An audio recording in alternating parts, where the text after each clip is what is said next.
Hello and welcome to Medical News Update. Today we are looking at a piece of research that frames the flu vaccine as more than a winter bug issue.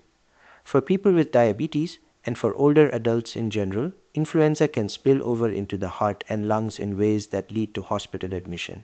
A quick bit of background because it explains why this matters. Influenza infection does not just cause fever and cough. In the days after a confirmed flu infection, the risk of an acute heart attack rises sharply in some people, likely linked to inflammation, stress on the body, and a tendency to clot. That connection has been shown in large population studies, and it is one reason clinicians take vaccination seriously in people at higher cardiovascular risk. The new study comes from Denmark and was published in JAMA Internal Medicine as a pre-specified secondary analysis of a large randomized trial called DANFLU-2. The question was straightforward. In adults aged 65 or older, does a high-dose inactivated influenza vaccine provide better protection than a standard dose vaccine, and does that differ for people with diabetes? The trial design is worth spelling out.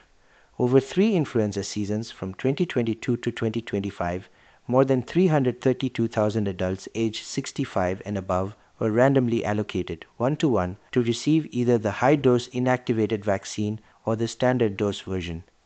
The analysis included 43,881 people with diabetes, which is about 13% of the full trial population. Outcomes were measured using national health registries and focused on hospitalizations for respiratory and cardiovascular causes, as well as influenza-coded hospitalizations. Now to the results.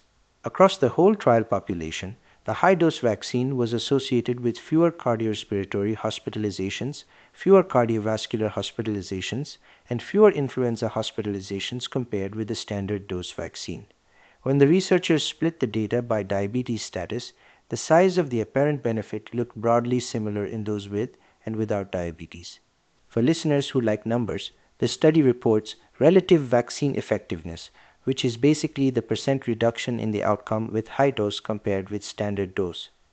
In participants with diabetes, the estimated relative vaccine effectiveness was 7.4% for cardiorespiratory hospitalization, 12.0% for cardiovascular hospitalization, and 41.6% for influenza hospitalization.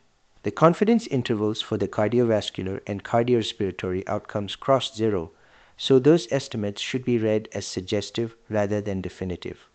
The influenza hospitalization signal was stronger, and the confidence interval stayed above zero. One interesting detail is that duration of diabetes seemed to matter.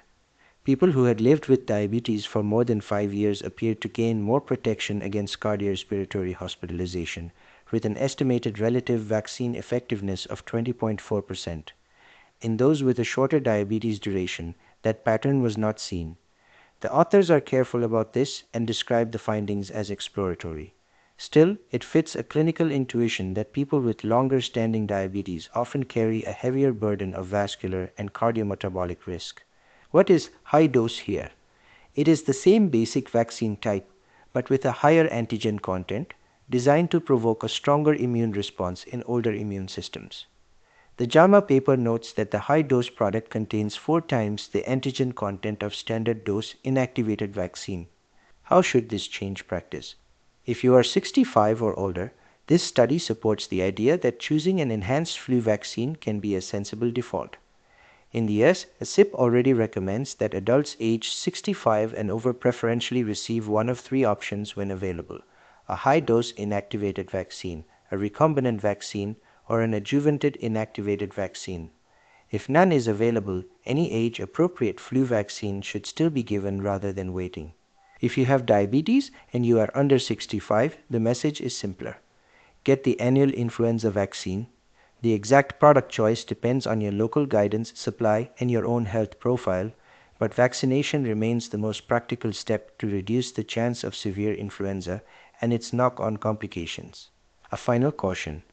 This was a pragmatic, open-label trial, and the outcomes were hospitalizations captured through registries rather than lab-confirmed infections in every case. That is not a flaw, but it means we should keep some humility about what the numbers can and cannot prove. Even so, the trial's size, randomization, and real-world setting make it a useful piece of evidence for everyday decision-making. That's it for today's Medical News Update.